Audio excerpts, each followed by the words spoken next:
அனைவருக்கும் வணக்கம். ஓம் நமச்சிவாயா. இன்னைக்கு நம்ம பார்க்க போகிற ஜாதகம் வந்து ஒரு உண்மை ஜாதகம் தான். நம்மள்ட்ட கன்சல்டிங் வந்த ஜாதகம். அந்த ஜாதகத்தில் வந்து சில முக்கியமான நுணுக்கமான விஷயங்கள் இருந்தது. நம்மளுடைய சுபத்துவ பாவத்துவ அமைப்புகளின் அடிப்படையில் வந்து அவருடைய தொழில், அதுக்கப்புறம் தாய் தந்தையை விட்டு தள்ளி இருக்கிற அமைப்புகள், 8-12 சுபத்துவம், திருமணம் எப்போ நடக்கும், இந்த மாதிரி வந்து சில நுணுக்கமான விஷயங்களை வந்து இன்றைக்கி நம்ம வந்து இந்த ஜாதகத்தில் வந்து நம்ம அனலைஸ் பண்ண போகிறோம். ஃபஸ்ட்டு வந்து கட்டம் வந்து வருது. கட்டத்தை பார்த்து கிரக நிலைகளை வந்து தெரிஞ்சுக்கோங்க. 24 வயது 2 மாதம் முடிஞ்சிடுச்சு. மகம் 4ஆம் பாதத்தில் பிறந்த ஜாதகம். மகம் நட்சத்திரத்தில் பிறந்ததுனால அஷ்டம சனி நடந்துக்கிட்டு இருக்குது. கரண்ட் பீரியடை மட்டும் வச்சு நம்ம எல்லாம் சொல்ல முடியாது. அஷ்டம சனி நடந்துட்டு இருக்கிறதுனால எவ்வளோ நல்ல தசாபுத்திகள் நடந்தால் கூட கோச்சார ரீதியான கிரகங்களில் அஷ்டம சனி ஜென்ம சனி ஸ்ட்ராங்கான ஜாதகராக இருந்தாலும் கொஞ்சம் அசைச்சு பார்த்துரும் அப்படிங்கிறது தான் உண்மை. அந்த அடிப்படையில் வந்து இப்போ வந்து பெரிய நல்ல விஷயங்கள் வந்து நடக்காமல் இருக்கலாம். ஆனால் அவர் கேட்டது வந்து நீண்ட கால அடிப்படையில் தான் கேட்டார். தாய் தந்தையுடன் வந்து சேர முடியுமா, திருமணம் எப்போ நடக்கும், நல்ல வேலை எப்போ, ஜாதகம் வந்து நல்லபடியாக இருக்குதா, சம்பாதிக்க முடியுமா அப்படின்னு கேட்டார். ஜாதகத்தை பார்த்தோன்னே ஒரு எந்த தொழிலில் இருப்பாருன்னு பார்த்தீங்கன்னா, ராசிக்கு 10ஆம் இடத்தோட சனியும் புதனும் தொடர்பு கொள்வாங்க. செவ்வாய் பார்வை மூலியமாக தொடர்பு கொள்வாங்க. அப்படியே லக்னத்துக்கு 10ஆம் இடத்துலையும் பார்த்தீங்கன்னா அதே மாதிரி பார்த்தீங்கன்னா குரு, சனி, சந்திரன், செவ்வாய் இந்த தொடர்புலாம் இருக்கும். இப்போ சுபத்துவமான அமைப்புகளில் தானே ஒருத்தங்களுடைய தொழில் அமையும். அப்படிங்கிற அடிப்படையில் பார்த்தீங்கன்னா சனி 14 டிகிரி. இந்த ஜாதகத்துக்கு வேணால் நான் டிகிரி அமைப்பையும் போட சொல்கிறேன். அந்த டிகிரி அமைப்பை அதை பார்த்து தெரிஞ்சுக்கோங்க. தனி புதனுடைய இணைவில், இப்போ சுக்கிரனோட பார்வையிலையோ இணைவிலையோ எந்த கிரகமும் இல்லை. அதே நேரத்தில் சந்திரனுடைய அவருடைய அதியோகத்திலேயோ நேரடி பார்வையிலேயோ எந்த கிரகமும் இல்லை. சந்திரனும் ஒளித்தன்மையிலையும் இல்லை. அதுக்கப்புறம் பார்த்தீங்கன்னா குருவும் வந்து யாரையும் தொடர்பு கொள்ளலை. கேதுவை தொடர்பு கொள்கிறாருன்னா கேதுவை தொடர்பு கொள்றதுனால வந்து நல்ல விஷயங்கள்லாம் நடந்துராதுங்க. அப்படி ஒன்றும் பெரிய விசேஷமான விஷயங்களை கொடுக்காது. குரு சூரியனோட தொடர்பு கொள்கிறாருன்னா சூரியன் ராகுவோட 2 டிகிரியில் நெருங்கி பாவத்துவம் அடைஞ்சிடறதுனால நம்ம வந்து தந்தை தொழில் அப்படிலாம் நம்ம எடுத்துக்கிடக்கூடாது. அதுக்கப்புறம் பார்த்தீங்கன்னா தனி புதனுடைய இணைவில் உள்ள சனி தான் ஓரளவு சுபத்துவமான கிரகமாக இருக்கிறார். அம்ச வீட்லேயும் வந்து அவர் பார்த்தீங்கன்னா ரிஷபத்தில் உட்காந்துருப்பார். குரு வந்து அம்ச வீட்டில் வந்து துலாத்தில் உட்காந்துருப்பாங்க. ஒரு லக்னத்துக்கு ராசிக்கு 2 10ஆம் இடங்களோட குருவும் சனியும் தொடர்பு கொண்டா அவர் நீதித்துறையில் வேலை பார்ப்பாங்கன்னு சொல்லுவாங்க. இந்த ஜாதகத்தில் ராசிக்கு லக்னத்துக்கு 10ஆம் வீட்டோட சனி தொடர்பில் இருப்பார். லக்னத்துக்கு 2 10ஆம் இடங்களோட குரு தொடர்பில் இருப்பார். இந்த அடிப்படையில் வக்கீல் தொழிலில் வந்து இவர் இருக்கிறாருங்க. ஆனால் வாதாடுற வக்கீலுக்கு வந்து நீங்கள் படிச்சிருக்கீங்களா அப்படின்னா, ஆமாங்க, வாதாடுற வக்கீலுக்கு தான் நான் வந்து இப்போ படிச்சுக்கிட்டு தான் இருக்கிறாரு. வாதாடுற வக்கீலுக்கு வந்து நான் படிச்சுக்கிட்டு இருக்கேன்னாரு. ராசி லக்னத்துக்கு 2 10ஆம் இடங்களோடு குருவும் சனியும் தொடர்பில் இருந்தால் ஒருத்தங்களுக்கு வந்து நீதித்துறை அமையுங்க.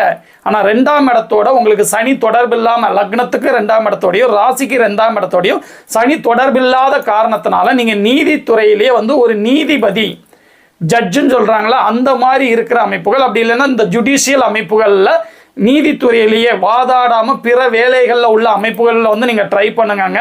நல்லா தான் இருப்பீங்க. சூரியனும் வந்து ஓரளவு வந்து குருவால் வந்து சுபத்துவப்படுது. ராகுவால் பங்கப்பட்டாலும் குருவால் வந்து ஓரளவு சுபத்துவப்படுறதுனால இந்த மாதிரி கவர்மெண்ட் சம்மந்தப்பட்ட விஷயங்களில் இருக்கக்கூடிய வாய்ப்புகள் உள்ள ஜாதகம் தாங்க அப்படின்னு சொல்லும்போது, ஆமாங்க, நானும் வந்து இந்த வக்கீல் வந்து படித்து முடித்ததுக்கப்புறம் மறுபடியும் எக்ஸாம் எழுதி அந்த நீதிபதிக்கு தான் வந்து எக்ஸாம் எழுதி அதில் தான் இருக்கணும் அப்படிங்கிறத வந்து என்னுடைய எண்ணம் அப்படின்னு வந்து அவர் சொன்னார்.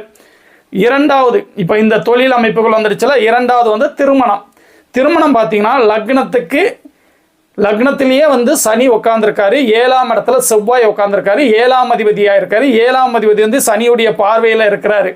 இந்த அமைப்பில் வந்து பார்த்தீங்கன்னா 7ஆம் இடமும் 7ஆம் அதிபதியும் பாபத்துவம், சனி செவ்வாய் தொடர்பு, 2ஆம் இடத்துல ராகு. இந்த மாதிரி அமைப்புகளில் சீக்கிரம் திருமணம் பண்ணக்கூடாதுங்க. 24 வயது 2 மாதம் தான் முடிஞ்சிருக்குது. ஒரு 30 வயதுக்கு மேலே திருமணம் பண்ணுங்க. இப்போதைக்கு வேண்டாம். காதல் திருமணமா அப்படின்னா சொந்தத்தில் திருமணம் கிடையாது. 7ஆம் இடம் பாதிச்சிடுச்சுனாலே அந்நியம் தாங்க. மாற்று இனம், மாற்று மதம், அந்த மாதிரி ஒரு கலவை வந்து வந்துடும்.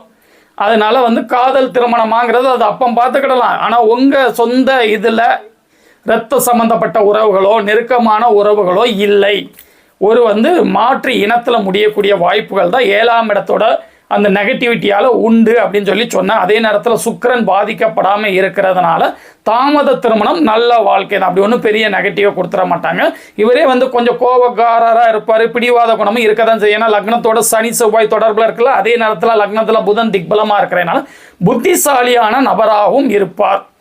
8 12ஆம் இடங்கள்ல 8ஆம் இடத்தை குரு பார்த்து சுபத்துவப்படுத்துவார். 12ஆம் இடத்தை வந்து சுக்கிரன் இருந்து சுபத்துவப்படுத்துறதுனால பிறந்த ஊர்ல ஜொலிக்க முடியாத ஜாதகம். பிறந்த ஊரை விட்டு தள்ளி பிழைக்கக்கூடிய கிட்டத்தட்ட ஒரு 500-600 கிலோமீட்டர் தள்ளி பிழைக்கக்கூடிய வெளி மாநிலம், வெளிநாடு, அந்த மாதிரி தூர இடங்கள்ல பிழைக்கக்கூடிய ஒரு நல்ல ஜாதகம். தாய் தந்தை கூட வந்து பிறந்ததுல இருந்தே வந்து நெருக்கமா இல்லை, கொஞ்சம் தள்ளி தள்ளி தாங்க இருப்பேன், அப்பப்போ வருவேன். அதுக்கப்புறம் வந்து 2022 வரைக்கும் நான் இருந்தேங்க. 2022 வந்து மறுபடியும் வந்து அவங்க கூட செட் ஆகாம நான் பிரிஞ்சு போயிட்டேன் அப்படின்னு சொன்னார். அதுக்கு என்ன காரணம்னு பார்த்தீங்கன்னா, கரெக்டாக 2022 இவருக்கு சூரிய தசை ஆரம்பிச்சிருக்காங்க. சூரியன் தந்தைக்காரகன். இந்த ஜாதகத்துல 4ஆம் அதிபதி, தாய்க்கு அதிபதி, தந்தைக்கு காரகன். சூரியன் ராகுவோட 2 டிகிரி நெருக்கமா இணைந்திருக்கிறதுனால சூரியன் வந்து 2 டிகிரி ராகுவோட இணைந்திருக்காரு. இப்போ சூரியன் வந்து பாத்தீங்கன்னா அந்த வர்ற clockwise anticlockwise தெரியும்ல, ராகு வந்து எதிரில் சுற்றி வர்ற கிரகம், சூரியன் வந்து நேராக சுற்றி வர்ற கிரகம். அப்போ ராகு 12 டிகிரி, சூரியன் 10 டிகிரிங்கச்சில் ராகு வந்து சூரியனை பீடிக்க நெருங்கிக்கிட்டு இருக்காரு, சூரியன் வந்து ராகுட்ட அகப்பட நெருங்கிட்டு இருக்காரு. இந்த அமைப்புகளில் வந்து கொஞ்சம் கடுமையாக இருக்கக்கூடிய அமைப்புகள். தந்தையுடைய ஆயுள் பலம், அங்கே குருவுடைய இணைவு வந்து காப்பாத்துது. குருவுடைய இணைவு தந்தையுடைய ஆயுளையும் தாயுடைய ஆயுளையும் காப்பாத்துது. 4ஆம் வீடோ 9ஆம் வீடோ நெகட்டிவ் அடையவில்லை, அதனால உயிரோட இருக்கிறாங்க. ஆனால் இவரோட இருக்க கொடுத்து வைக்கல. சூரிய திசை ஆரம்பித்த உடனே அவருடைய காரகங்கள் மற்றும் ஆதிபத்தியத்தை கெடுப்பார் அப்படிங்கிற அடிப்படையில் 2ஆம் இடமான குடும்பத்தை பிரிந்து தனியாக இருக்கக்கூடிய அமைப்புகளில் இருக்கிறாருங்க. இதுதாங்க இந்த ஜாதக அமைப்பு. 8-12 சுபத்துவம், தாய் தந்தையை பிரிஞ்சு இருக்கக்கூடிய நிலைமை, திருமணம் எப்போது நடக்கும், அதுக்கப்புறம் என்ன தொழில் அமைப்புகள், இந்த மாதிரி நம்மளுடைய சுபத்துவ பாவத்துவ அமைப்புகள் அனைத்துமே வந்து பக்காவாக பொருந்தி இருந்த சாதகம். அப்பா அம்மா கூட சேர்றதுக்கான வாய்ப்புகள் உண்டா அப்படின்னா இல்லைங்க. பிறந்ததுலேருந்தே கொஞ்சம் தள்ளி தள்ளி தான் இருந்திருக்காரு. அதனால் அடுத்தடுத்த தசாபுத்திகளை அப்படி ஒன்றும் அப்பா அம்மா கூட வந்து நெருக்கமாக இணக்கமாக இருக்க முடியாது. என்ன இருந்தாலும் ஒரு இடத்துல ராகு இருந்து பாதிச்சிட்டாருன்னா திசையில தான் அது நடக்கும்னா கூட பிற காலகட்டங்கள்லையும் வந்து அப்படி ஒன்று நெருக்கமான விஷயங்களை கொடுக்காது. ஏன்னா அங்கே பாதிச்சிடுச்சுல, அந்த காரகத்துவங்கள் பாதிச்சிட்டுனாலே பெருசாக வந்து விசேஷமாக கொடுக்காதுங்க தான் உண்மை. சகோதரர்கள்லாம் இருக்காங்க, சகோதரர்களால் நன்மை உண்டான செவ்வாய் பலவீனமாக பாதிப்படைந்திருக்கிறாரு, அப்படி ஒன்றும் பெருசாக விசேஷமாக இருக்காதுங்க. என்னன்னா என்ன அப்படிங்கிற மாதிரி இருப்பாங்க அப்படின்னு சொன்னேன். இந்த ஜாதகத்தை பார்த்த உடனே நம்மளுடைய சுபத்துவ பாவத்துவ அமைப்புகளுக்கு வந்து இது வந்து நல்ல உதாரண ஜாதகமாக இருக்குது. சரி, உங்க கூட பகிர்ந்துக்கிடலாம், உங்களுக்கும் நிறைய நுணுக்கமான விஷயங்கள் தெரியும் அப்படிங்கிற அடிப்படையில் இந்த ஜாதகத்தை கொண்டு வந்தேன். இன்னைக்கு வந்து ஒரு முக்கியமான விஷயம் வந்து உங்க கூட வந்து பகிர்ந்துக்கணும்னு ஆசைப்பட்டேன். நம்மள்கிட்ட கன்சல்டிங் நிறைய பேர் வருவாங்க. வளர்ந்து வர்ற ஜோதிடர் அப்படிங்கிற அடிப்படையில் வந்து இப்போ வந்து ஆதித்ய குருஜி மாதிரி வந்து உயர்தட நம்மளுடைய குருஜி அவர்களுக்கு வந்து விளம்பரம் தேவையில்லை. அவர் வந்து ஒரு நல்ல மரம், கிளைகள்லாம் விட்டு நல்லா பெருசாக வளர்ந்த மரம், அவருக்கு வந்து விளம்பரம் தேவையில்லை. நம்மளாம் வந்து அவருடைய கிளைகள் மாதிரி வளர்ந்து வர்ற ஜோதிடருங்கிறதுனால நான் வந்து அவங்க வர்ற கஸ்டமர்கிட்ட வந்து நான் இது கேட்பேன். ஏதாவது வந்து ஒரு பலன் சொல்லிட்டு இது நடந்ததுன்னா கொஞ்சம் வந்து நீங்கள் ஃபோன் பண்ணி ஃபீட்பேக் கேட்பாங்க. ஃபீட்பேக் சொல்லுங்க, இது நடந்துருச்சு அது நடந்துச்சுன்னு சொல்லுங்க அப்படின்னு சொல்லி வந்து ஃபீட்பேக் கேட்பேன். இதே மாதிரி ஒரு 2 சம்பவத்தை வந்து நான் இப்போ உங்களுக்கு கூட வந்து பகிர்ந்துக்கிடலான்னு ஆசைப்பட்டேன். ஒரு நபர் வந்து வீடு வந்து கெட்டணுங்க அப்படின்னு சொல்லி வந்தாங்க. ஜாதகத்தை பார்த்து வீடு கட்டுறதுக்கான அமைப்புகள் எல்லாம் வச்சு வந்து நான் வீடை வந்து குறித்து கொடுத்தேன். இந்த டைம் நீங்கள் கெட்டுவீங்க அப்படின்னு சொல்லி குறித்து கொடுத்தேன். அதுக்கப்புறம் நீண்ட காலமாக வந்து அவர் வரவே இல்லை. என்னடா ஏன் வரவே இல்லை, ஃபீட்பேக்கும் ஒன்றும் சொல்லலையே, சரி அப்போ நடக்கலை போல் நம்ம சொன்ன காலகட்டத்துக்குள்ள அப்படின்னு சொன்னால் அடுத்து கொஞ்ச நாள் கழித்து வந்தார். வரும்போது சொன்னார், என்னங்க இந்த மாதிரி நீங்கள் வேற ஒரு விஷயத்துக்காண்டி வரும்போது இந்த மாதிரி வீடு கட்டுறதுக்கு டைம் வாங்கிட்டு போனீங்களா, கெட்டிட்டீங்களா அப்படின்னா வீடெல்லாம் கெட்டிட்டாங்க, வீடெல்லாம் கெட்டிட்டேன். இப்போ வந்து என்ன நடந்துட்டுனா அதை விட சூப்பராக ஒரு வீடு வந்து வீட்டு பக்கத்துலேயே நாங்கள் இருக்கிற ஏரியாலேயே வந்திருக்கு. அப்போ அந்த வீடை கொடுத்துட்டு நாங்கள் இதில் வந்து நான் கெட்டலாமா அப்படிங்கிற ஒரு இதை வாங்கிடலான்னு ஒரு ஐடியாவில் இருக்கிறாங்க அப்படின்னாரு. சரிங்கன்னு சொல்லிட்டு அப்போ அவங்களுடைய ஜாதகத்தை, அவங்க ஜாதகம், அவங்க கணவர் ஜாதகம், இதை எல்லாத்தையும் நல்லா அனலைஸ் பண்ணிட்டு இந்த காலகட்டத்துக்குள்ளே வந்து இந்த வீடு வந்து உங்களுக்கு வந்து விற்றுருங்க. இப்போ உடனே அவசரப்படாதீங்க. இந்த டைம் வந்து நீங்கள் விற்றீங்கன்னா உங்களுக்கு வந்து எதிர்பார்த்த அமௌண்ட் கிடைக்காதுங்க. கொஞ்சம் வெயிட் பண்ணுங்க. ஒரு 2 மாதம் கழிச்சு ஒரு காலகட்டம் வருது. இந்த காலகட்டத்தில் நீங்கள் விற்றீங்கன்னு வச்சுக்கோங்களேன், உங்களுக்கு வந்து பெரிய நஷ்டம் இருக்காதுங்க. நீங்கள் எதிர்பார்த்த ரேட்டுக்கு அது போயிடும் அப்படின்னு சொல்லி அனுப்பி வச்சேன். ரொம்ப மன உளைச்சலோடு தான் போனாங்க. இந்த வீடு நல்ல கம்மியான அமௌண்ட்டுக்கு வந்து நெருங்கின உறவினர்கள் மூலியமா வருது, இது வித்ததுன்னா அதை வாங்கிடலாம், அப்படி இல்லைன்னா பெரிய கடன் பிரச்சனையில மாட்டிக்கிடுவோம் அப்படி இப்படின்னு வந்து புலம்பிட்டு போனாங்கன்னு வச்சுக்கோங்களேன். அதுக்கப்புறம் வந்து மறுபடியும் வந்து அவங்க கான்டாக்ட் பண்ணவே இல்லை. அப்பவும் நான் சொல்லி விட்டேன், வீடு விற்றுதுன்னா நீங்கள் வந்து ஃபோன் பண்ணி சொல்லுங்கங்க அப்படின்னா கான்டாக்ட் பண்ணவே இல்லை. அதுக்கப்புறம் ரொம்ப நாள் கழித்து வந்து திடீர்னு ஒரு தடவை வந்து இன்னொரு விஷயத்துக்காண்டி வந்தாங்க. என்னங்க அப்படிங்கிற போது, இந்த மாதிரி நீங்கள் சொன்ன டேட்லலாம் வீடு வித்துடுச்சுங்க, நீங்கள் சொன்ன டேட்டுக்கு கரெக்டாக எழுதி கொடுத்தீங்களா, அதுக்கு ஒரு 10 நாளைக்கு முன்னாடியே வந்து எனக்கு வீடு வந்து வித்துடுச்சுங்க, சேல்ஸ் ஆகிடுச்சுங்க. இப்போ வந்து அந்த புது வீடு வாங்கியிருக்கோம்ல, அதுக்கு வந்து கிரகப்பிரவேசத்துக்கு வந்து நல்ல நாள் குறிச்சு கொடுங்க அப்படின்னு சொல்லி வந்தாங்க. இது வந்து எதனால உங்கள்கிட்ட நான் பகிர்ந்துக்கிறேன்னா, ஒரு ஃபீட்பேக் கேட்கறது வந்து நம்ம வளர்ற ஜோதிடர்கள் நம்மளுடைய கணிப்பு வந்து எங்கேயாவது மிஸ் ஆகுதா, அப்படி மிஸ் ஆகுதுன்னா எதனால மிஸ் ஆகுது அப்படிங்கிறத ஆராய்ச்சி பண்ணி நம்மளை திருத்திக்கிறதுக்கு கேட்கறது தான். ஆனால் அது அவங்க சொல்கிறது எப்படி சொல்கிறாங்கன்னா, ஒருவேளை வந்து வீடு விற்றது இவர்கிட்ட சொன்னோம்னா கமிஷன் எதுவும் எதிர்பார்த்துருவாரா நம்ம குருஜி அப்படின்னு சொல்லி நினைக்கிறேன். அதனால சொல்லாமல் போயிட்டாங்க. இதுதான் வந்து இன்றைக்கி சரி உங்க கூட பகிர்ந்துக்கலாம்னு ஆசைப்பட்டேன். இதே மாதிரி இன்னொரு விஷயம் கூட இருக்குது. அது என்னன்னா, இதே ஒரு 1 கோடி ரூபா மதிப்புள்ள ஒரு இடத்த வந்து மதிப்பு தெரியாமல் 50 லட்ச ரூபாய்க்கு உடன் பிறந்த சகோதரருக்கு நாங்கள் சைன் போட்டு கொடுத்துட்டேன்னு ஒரு நபர் வந்தாருங்க. திருப்பி கிடைக்குமா அப்படின்னு சொல்லி கேட்டார். கண்ணீர் வடிச்சிட்டாரு. அந்த நேரம் வந்து நான் வந்து நேரடியாகவும் அப்பாயின்மெண்ட் எடுத்துக்கிட்டு இருந்தேன். இப்போ வந்து நேரடியாக கிடையாது, ஒன்லி ஆன்லைன் தான். அப்போ வந்து நேரடியாக அப்பாயின்மெண்ட் வந்து எடுத்துகிட்டு இருந்த காலகட்டத்தில் நேர்லேயே வந்து ஆஃபீஸ் ரூம்லேயே வந்து அழுதுட்டார், கண்ணீர் வடிச்சிட்டாரு. அதுக்கப்புறம் நம்ம வந்து அவருக்கு தேத்துற மாதிரியோ மனசை தேத்துற மாதிரியோ நம்ம சொல்ல முடியாதுல, என்ன இருக்குதோ அதை தானே சொல்ல முடியும். ஜாதகத்தை வாங்கி பார்த்துட்டு நல்லபடியாக வந்து உங்களுக்கு வந்து கிடச்சிருங்க, சாதகமான நேரம் தாங்க, வீட்டில் வந்து பெரியவங்க யாரும் இருந்தாங்கன்னா கூட்டு போய் பேசுங்க, கண்டிப்பாக கிடச்சிரும் சொல்லி அனுப்பி வச்சேன்.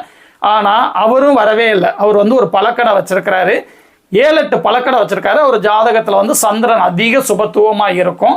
ஆனால் நேரங்கள் வந்து கொஞ்சம் வந்து இருக்கிற அந்த காலகட்டத்தில் அவர் ஜாதகம் பார்க்க வரும்போது நான் சொல்லியிருந்தேன் உங்களுக்கு, இந்த பழக்கடையில் வருமானம் கண்டிப்பாக சந்திரனுடைய காரகத்துவங்கள் ரீதியாக வரும். ஆனால் அங்கே உள்ள நபர்கள், இவரால் எல்லா கடையும் ஒரே ஆள் மெயின்டைன் பண்ண முடியாதுல, அந்த நபர்கள் வந்து உங்கள் காசை அபகரிக்கிறாங்க. அதனால அந்த கடைகளெல்லாம் குறைச்சிட்டு உங்களால் நேரடி கண்ட்ரோலில் எத்தனை கடைகளை பார்க்க முடியுமோ அதை மட்டும் வச்சுருங்கன்னு சொல்லி அதுவும் நான் வந்து பலன் சொல்லியிருந்தேன்.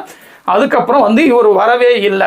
அதுக்கப்புறம் வந்து கடை சம்பந்தமாக வேற ஒரு விஷயத்துக்கு ஜாதகம் பார்க்க வரும்போது தான் இந்த மாதிரி இடத்துக்கு கேட்டு வந்தீங்களா, தம்பிகிட்ட கேட்டிங்களா, கிடச்சிதா அப்படின்னா கேட்டேங்க, நீங்கள் வந்து கொஞ்சம் பெரிய மனிதர்கள்லாம் கூட்டு போக சொன்னீங்களா, அதாவது அம்மா அப்பா அந்த மாதிரி வந்து குடும்ப உறவினர்களோட போய் கேளுங்க கிடச்சிரும் சொன்னீங்களா. நான் ஒரு ஃபோன் தாங்க ஜஸ்ட் பண்ணி கேட்டேன், எடுத்துக்கோன்னு சொல்லிட்டாங்க. ரொம்ப சந்தோஷங்க, இப்போ ரொம்ப நல்லா இருக்காங்க. அது மாதிரி நீங்கள் கடைகளையும் பற்றி கொஞ்சம் சொல்லியிருந்தேன், எல்லாத்தையுமே வாடகைக்கு விட்டுட்டாங்க. இப்போ 2 லட்ச ரூபாய்க்கு வேலை எனக்கு வாடகையே வந்துகிட்டு இருக்கு, நிம்மதியாக இருக்கிறாங்க, இடமும் கிடச்சிடுச்சு. இப்போ வந்து நான் மட்டும் ஒரே ஒரு கடையை வந்து வச்சிருக்கிறேன். அது இடம் எப்படி இருக்குது, இந்த காய்கறி கடை எனக்கு செட் ஆகுமா அப்படின்னு கேட்கும்போது, ஜாதகத்தில் உங்களுக்கு அதிக சுபத்துவமான கிரகமே வந்து சந்திரன் தாங்க, காய்கறி கடை பழக்கடை வந்து உங்களுக்கு செட் ஆகும், தாராளமாக பண்ணுங்க. நான் வேண்டான்னு சொன்னது வந்து உங்களால் நேரடி கண்ட்ரோலில் இல்லாத இடங்கள்ல வந்து உங்களுக்கான பணத்தை வந்து அவங்க ஆளாளுக்கு வந்து உங்கள் காசை வந்து சாப்பிட்றாங்க அப்படிங்கிறதுக்காண்டி தான் நான் சொல்லியிருந்தேன். தாராளமாக பண்ணுங்க அப்படின்னு சொல்லி அனுப்பி வச்ச ஜாதகம். இவங்களும் வந்து நம்மள்கிட்ட வந்து வேற ஒரு விஷயத்த நம்மள்கிட்ட அணுகும்போது தான் வந்து நானாக கேட்டு சொன்னாங்களே ஒழிய யாருமே வந்து சொல்லலை. இதே வந்து இப்போ வந்து இந்த இடத்துல பதிவு பண்ணணும், என் மனசில் ரொம்ப நாளாக உறுத்திட்டு இருந்த விஷயம், இந்த மாதிரி நிறையா இருக்குது. இந்த 2 விஷயத்தை இன்றைக்கி பதிவு பண்ணணும்னு ஆசைப்பட்டாங்க. இதே மாதிரி இன்னொரு நாள் ஒரு நல்ல ஜாதகத்தோடு வந்து நான் உங்களை மீட் பண்ணுறேன். ஓம் நமச்சிவாயா.